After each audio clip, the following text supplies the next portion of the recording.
Oke, halo semuanya, selamat datang kembali di Starboy YouTube channel Indonesia. Pada kesempatan kali ini, silahkan bertepuk tangan dulu untuk para fanboy Suzuki, karena di video kali ini saya akan menjelaskan nih beberapa poin atau indikator kelebihan dan keunggulan Suzuki GSX R 150 ini menurut pendapat pribadi saya yang murni karena owning experience saya pribadi, teman-teman. Saya akan jabarkan di video kali ini. Jadi jika di dua video sebelumnya saya sudah merosting habis Suzuki GSX R ini dari sisi eksterior, mesin sampai ke fiturnya, pada video kali ini saya akan jadikan satu nih beberapa poin keunggulan dan kelebihan untuk Suzuki GSX R 150 ini. Oke, mulai dari poin pertama ya teman-teman, yaitu dari sisi desain. Kalau di video sebelumnya saya merasa kalau desainnya sudah terlalu usang, sudah terlalu uzur ya teman-teman, atau kelihatan berumur, perlu namanya facelift atau all new. Tapi saya juga setuju nih kalau ada yang bilang desainnya Suzuki GSX R 150 ini timeless teman-teman, everlasting lah, nggak kemakan waktu. Bisa teman-teman lihat kalau beberapa desain motor di tahun 2010-an awal seperti Vario KZR ataupun Aerox Old 155 Old ataupun beberapa motor lainnya teman-teman, itu tarikan-tarikan desainnya tuh manis, nggak berlebihan teman-teman, nggak terlalu overcladding hitam-hitam plastik yang kebanyakan seperti Aerox Alpha Turbo yang terbaru atau seperti Yamaha R15 V4 ya teman-teman, yang terlalu banyak plastik-plastik hitamnya kasar itu teman-teman. Kalau di tahun-tahun segitu tuh banyak yang namanya gunakan cat body cat yang berwarna ya teman-teman, bukan plastik hitam kasar. Ini cuma sedikit teman-teman ada di sekitar untuk menutupi sasisnya teman-teman, tapi sisanya itu banyak teman-teman yang dicat sewarna body yaitu putih teman-teman. Oke, yang selanjutnya karena motornya sendiri cukup langka teman-teman, atau yang teman-teman tahu motornya rare itu kalau kelihatan di jalan teman-teman ada yang pakai itu kayak tersenyum sendiri ya teman-teman. Teruntuk teman-teman yang otomotif entusias, yang menyukai otomotif khususnya untuk roda 2, kalau lihat kendaraan apapun itulah teman-teman yang langka, yang rare, yang jarang kelihatan di jalan teman-teman, ada yang pakai dan kondisinya masih baik, yang terawat ya teman-teman, masih good looking, masih fresh teman-teman, itu kayak kesan-kesan sendiri gitu teman-teman kalau melihatnya ya, kalau menurut kacamata saya pribadi. Untuk yang poin selanjutnya kelebihannya yaitu yang pasti bobotnya ringan ya teman-teman, itu yang dibanggakan sama fanboy Suzuki. Bobotnya paling ringan sekitar 126 kg, beda dengan CBR yang 136, bahkan R15 137 hampir sekitar 10 kilo lebih ringan ya teman-teman. Walaupun 10 kilo lebih ringan itu juga dibayar dengan minim fitur yang sebelumnya sudah saya jabarkan ya teman-teman, seperti shocknya kecil, kaki-kakinya juga kecil, bodinya mungil ya gitu teman-teman. Tentu aja ada poin plus dan minusnya, tapi di sini kita bahas poin plusnya ya teman-teman, karena sebelumnya sudah saya roasting habis dan saya nggak mau kalau saya nanti dikatain tukang roasting atau tukang hujat suatu merek ya, bukan ya teman-teman. Sebagai kacamata otomotif entusias ya juga menjabarkan nih apa aja kelebihan dan kekurangannya. Oke, untuk poin kelebihan selanjutnya yaitu dari sisi suspensi ya teman-teman. Dari belakang maupun belakang saya suka ayunannya teman-teman, lembut, enggak yang terlalu empuk jadi lunak jadi ambles tuh enggak teman-teman, tapi lembutnya mengayunnya enak teman-teman. Khususnya untuk harian ya, untuk harian tuh suspensi depannya mainannya juga enak, lembut teman-teman. Juga yang belakang tuh enggak yang keras-keras banget seperti CBR teman-teman atau R15 yang cenderung keras banget. Ini enggak teman-teman, masih main, masih ngayun, enak teman-teman. Kalau sebenarnya dibuat harian apalagi buat boncengan tuh suspensinya plus enak teman-teman. Cuman ya itu agak ngelawak, ngaco tuh pemboncengnya tinggi banget. Oke, untuk poin kelebihan atau keunggulan selanjutnya yaitu dari sisi pengereman ya teman-teman, atau braking.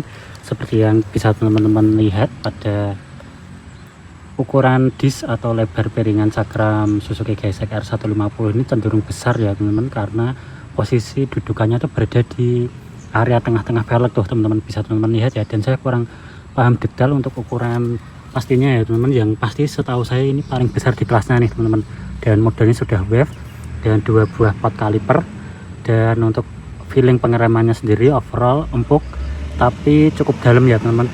Jadi untuk feeling pengereman dari master rem bawaan Suzuki GSX R ini sebenarnya empuk teman-teman, tapi cenderung dalam. Tapi ketika makin dalam dia makin pakem tuh teman-teman. Jadi mungkin ada beberapa orang atau user yang menyukai karakter seperti ini, tapi kalau untuk saya sebenarnya saya suka yang cukup ditual dengan satu jari langsung pakem tuh teman-teman. Tapi ada beberapa juga yang suka seperti ini ya, itu saya kembalikan ke selera masing-masing. Yang pasti intinya untuk pengeremannya sendiri cukup pakem nih teman-teman depan. Dan untuk yang belakang ya so-so aja lah teman-teman, nothing special. Seperti kompetitornya di CBR dan R15 juga feelingnya hampir kurang lebih mirip, karena untuk pengereman belakang ini juga tidak terlalu diunggulkan ya teman-teman. Tapi untuk kalipernya sendiri sudah memakai Nissin untuk yang belakang. Kalau untuk yang depan kalau nggak salah Tokicho teman-teman. Maaf teman-teman, saya revisi, kalau nggak salah itu yang masih generasi awal itu masih pakai Beyblade teman-teman. Bisa teman-teman lihat ya, pada bagian selang remnya itu ada tulisannya Brembo Brake India teman-teman. Kalau Brembo India itu namanya Beyblade teman-teman, atau Brembo. Nah itu bisa teman-teman simak ya.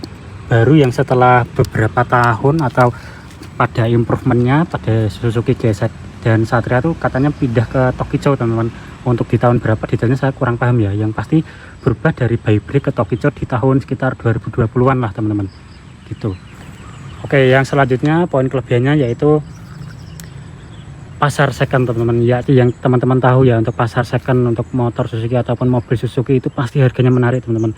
Nggak roda 2, nggak roda 4, pasti harganya menarik. Gimana enggak teman-teman? Untuk motornya atau mobilnya itu cenderung harganya gampang turun ya teman-teman, atau cepat banget turun dibanding dengan kompetitornya. Di sini saya juga udah menjelaskan saya dapat harga berapa dan alasannya apa aja kenapa saya pilih motor ini sebagai pilihan motor second yang tahun 2025 masih tinggi permintaannya ya teman-teman, atau banyak nih yang nyari untuk motor second di tahun 2025. Entah kenapa ya, apa orang-orang pada udah nggak mau beli baru. Tapi emang sih teman-teman, beberapa pabrikan juga agak ngaco nih kalau ngasih harga, padahal fitur atau desainnya nggak terlalu lompat jauh ya, cenderung lebih sering banget facelift atau tambahan gimmick-gimmick aja, tapi harganya ke kartel, maksud saya ke katrol, naik jauh banget teman-teman. Entah kenapa ya, maka dari itu masih ada kok beberapa user yang malah nyarinya motor second, dan ini salah satu contoh motor second yang menarik untuk dipinang teman-teman. Yang penting jangan beli baru aja ya, rugi teman-teman. Oke, yang selanjutnya untuk kalian yang mau beli motor second khususnya untuk brand Suzuki, saya saranin teman-teman ambil ini aja, jangan yang Suzuki atau motor Suzuki yang lainnya. Ya bukan saya menghujat produk yang lainnya teman-teman, karena menurut saya yang masih masuk akal, yang brand image-nya masih bagus. Dan menurut saya GSX ini teman-teman, karena apa ya, seperti yang kalian tahu ya, kalau dari metiknya sendiri Suzuki itu gak terlalu bagus teman-teman. Dari desainnya, dari fiturnya juga gak terlalu ada yang menonjol gitu teman-teman. Dari mesinnya juga biasa. Tapi kalau untuk Suzuki GSX R series ini menurut saya ada beberapa poin kelebihan teman-teman. Daripada teman-teman ambil Satria, mending nambah dikit nih dapat Suzuki GSX series, GSX R ataupun GSX S. Itu menurut saya oke ya teman-teman. Kalau teman-teman mau cari motor kedua atau bahkan motor ketiga dan carinya motor second, dan saranin kalau teman-teman mau mainan motor tuh ambil Suzuki yang tipe GSX teman-teman, daripada Satria ya. Atau kalau mau Fufi juga nggak apa-apa teman-teman, tapi itu teman-teman brand image sendiri untuk Fufi itu agak ya kemudahan gitulah teman-teman. Kalau itu lebih mature, lebih dewasa teman-teman. Tapi saya kembalikan ke selera masing-masing ya teman-teman. Silahkan teman-teman yang punya pilihan, yang punya duit, ini hanya sebatas saran saya saja. Yang selanjutnya untuk speedometernya teman-teman, itu termasuk canggih ya teman-teman. Dari tahunnya di tahun 2016 akhir, waktu pertama kali diperkenalkan, speedometernya sudah termasuk canggih teman-teman. Gimana enggak, desainnya full digital dan besar teman-teman. Di saat waktu itu R15 masih V2 ya teman-teman, kalau nggak salah, yang masih pakai jarum. Dan juga CBR itu yang desainnya mungil kecil seperti garis saja teman-teman, tapi di sini tuh desainnya tuh gede teman-teman. Apalagi ada beberapa fiturnya nih, seperti shift light teman-teman. Shift lightnya ada, kalau teman-teman lupa ganti gigi ada shift lightnya. Selain itu untuk posisi beberapa fiturnya juga banyak nih teman-teman, seperti trip A, trip B, konsumsi BBM nya real time, posisi BBM average ya teman-teman. Maksud saya juga ada jamnya, ada gear indikator, jam indikator, fuel bar, speedometer, tachometer, dan juga ada pengingat untuk oli change, dan juga ada intervalnya teman-teman, bisa diatur teman-teman. Dan sudah banyak kok yang video pembahasan mengulik tentang speedometer GSX R 150. Yang selanjutnya yaitu one push start engine ya teman-teman. Jadi di sini tuh kayak sistemnya di mobil teman-teman, one push start ya. Yang namanya one push start stop engine button itu diklik teman-teman, enggak yang ditahan seperti teman-temannya starter motor ya teman-teman, bukan teman-teman. Jadi di sini tuh cuma diklik sekali aja, habis itu dilepas. Seperti juga di mobil teman-teman. Itu baiknya kalau dipakai, kalau memakai one push start engine button itu diklik aja teman-teman sambil nginjak pedal rem ya, diklik aja, itu otomatis sistem komputernya atau engine-nya itu udah kerja sendiri teman-teman, nggak perlu ditahan nih. Kalau ditahan itu malah bikin konslet teman-teman, seperti yang teman-teman tahu ya di video-video TikTok atau di itu udah banyak yang mengalami kerusakan seperti itu karena ditahan teman-teman. Jadinya tuh pemakaiannya bukan ditahan teman-teman, tapi cukup diklik. Seperti contohnya seperti ini saya hidupkan ya, puter ACC, tunggu sampai suara engine-nya diem, lalu diklik sekali aja teman-teman. Nah cukup diklik satu kali itu ACC starternya atau dinamonya tuh udah muter dan otomatis hidup teman-teman, gitu ya. Ini kita matikan dulu, kita lanjutin reviewnya teman-teman. Oke, untuk kelebihan selanjutnya atau keunggulannya, karena sudah merambah ke area mesin ya teman-teman, kita bahas kalian nih potensi mesinnya yang sebenarnya itu ini potensial banget nih teman-teman pada zamannya ya khususnya, dan sampai saat ini tuh menurut saya juga cukup potensial teman-teman. Yang penting mesinnya sehat, perawatannya rutin, tuh sebenarnya mesin ini potensial. Kenapa enggak? Peak powernya itu lumayan gede teman-teman, ada di sekitar 19 PS atau 18,9 ya, pokoknya di bawah 0,1 lah sama R15 V3 dan V4. Tapi teman-teman jangan lupa bobotnya yang ringan itu membuat delivery tenaganya itu ngisi teman-teman, dari bawah tengah sampai atas, walaupun bawah ke tengahnya agak loyo tapi tengah atasnya tuh nusuk teman-teman. Dan juga nafasnya lumayan panjang nih untuk ukuran 150 cc ya. Seperti yang teman-teman tahu tuh limiternya ada 13.000 teman-teman, bener-bener 13.000 ya, bisa dibetot habis sampai 13.000 baru limit.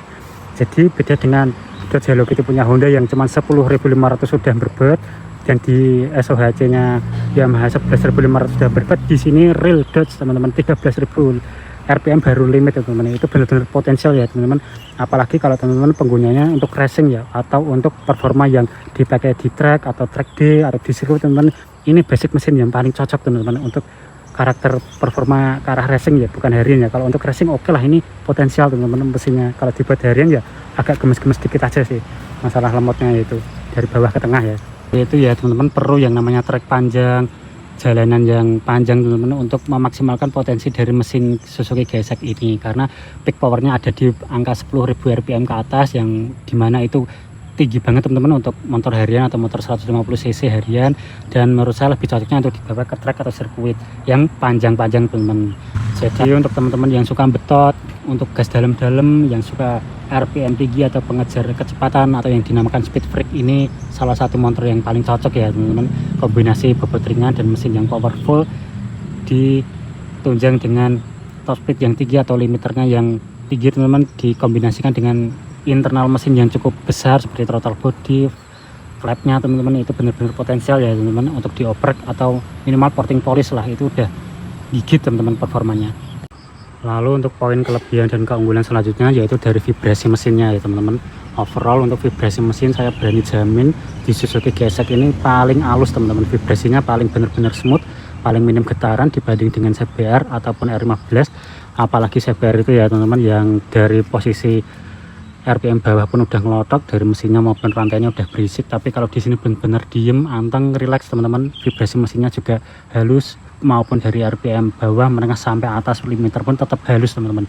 Dan benar aja menurut beberapa forum atau beberapa komunitas Facebook lainnya, juga saya menonton di video YouTube maupun di TikTok tuh banyak yang kesan nih teman-teman dengan vibrasi atau kehalusan mesin dari Suzuki GSX R ini dibanding dengan kompetitornya yang paling kasar itu ada di CBR. Padahal Honda biasanya halus-halus teman-teman, matic-maticnya halus, tapi entah kenapa di CBR series malah ngelotok dan berisik. Apalagi suara rantainya, benar-benar suara knalpot sama rantainya CBR itu kalah teman-teman sama suara rantainya. Dan untuk vibrasi mesinnya juga CBR itu paling kasar untuk RPM tingginya. Kalau di R15 itu dari posisi RPM bawah menengah sampai atas tuh juga sebenarnya cenderung halus, tapi jika dibandingkan dengan Suzuki lebih halus Suzuki ini teman-teman untuk vibrasi mesin ya. Yang lalu teman-teman juga harus pintar-pintar ngatur RPM ya teman-teman, karena tahu sendiri untuk peak power yang tenaganya berada di RPM atas ya teman-teman, karena karakter mesinnya yang overboard dan real Dodge ya teman-teman, bukan Dodge Hello Kitty.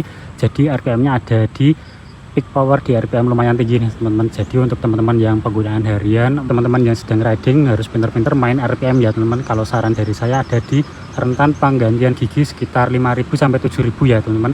Jangan di bawah 5.000 karena menurut saya itu malah loyo, malah memberatkan untuk rasio gear motornya sendiri. Ada di atas 5.000 lah pastinya teman-teman, tinggal pintar-pintar dijaga RPM-nya aja. Saran saya ada di sekitar hampir 7.000 gitu teman-teman, baru pergantian gigi. Itu menurut saya kurva tenaga atau power bandnya yang optimal ya teman-teman untuk pergantian gigi untuk penggunaan sehari-hari. Dari itu teman-teman, saya sering lihat di adu drag ya, pada video-video drag dari Suzuki GSX 150 melawan Honda CBR 150 melawan R15 V3 atau V4, itu pasti lebih unggul GSX untuk di atas trek 500 meter ya teman-teman, yang benar-benar jauh, panjang, yang benar-benar mengail top speed yang tinggi itu ini baru menang teman-teman, baru nusuk ya. Tapi kalau di bawah 500 meter atau 400 meter saya yakin ini malah yang ketinggalan teman-teman ya. balik lagi teman-teman, disesuaikan dengan kebutuhannya. Teman-teman mau nyari yang nyaman untuk daily atau bener-bener cari yang untuk track fokus teman-teman, itu semua dikembalikan ke kebutuhan teman masing-masing. Jadi nggak perlu berantem ya teman-teman, nggak perlu kebakaran jenggot, semuanya itu udah ada pasarnya masing-masing, ada segmennya masing-masing, tinggal disesuaikan seleranya aja teman-teman. Jadi nggak perlu cakar-cakaran, nggak perlu berantem di kolom komentar. Kalian juga bukan fanboy atau media yang dibayar untuk makan kan, kita cuma sebagai otomotif enthusiast saja teman-teman. Sekian aja ya teman-teman video kali ini, pembahasan tentang kelebihan dan keunggulan Suzuki GSX-R 150 menurut saya pribadi. Silahkan semuanya saya kembalikan ke pilihan teman-teman masing-masing. Di sini saya hanya menyampaikan pendapat dan pengalaman saya pribadi yang saya rasakan setelah kurang lebih 1 bulan memiliki GSX-R ini setelah pembelian second ya. Kalau teman-teman yang belum nonton video alasan saya kenapa pilih motor second Suzuki GSX-R 150, silahkan mampir teman-teman. Dan mungkin cukup sekian gitu aja video kali ini teman-teman. Terima kasih yang sudah menonton dari awal sampai akhir. Jangan lupa dibantu like teman-teman, dan di komen jika ada pertanyaan di kolom komentar di bawah. Dan jangan lupa di subscribe untuk membantu channel saya yang sedang berkembang. Terima kasih sudah menonton teman-teman.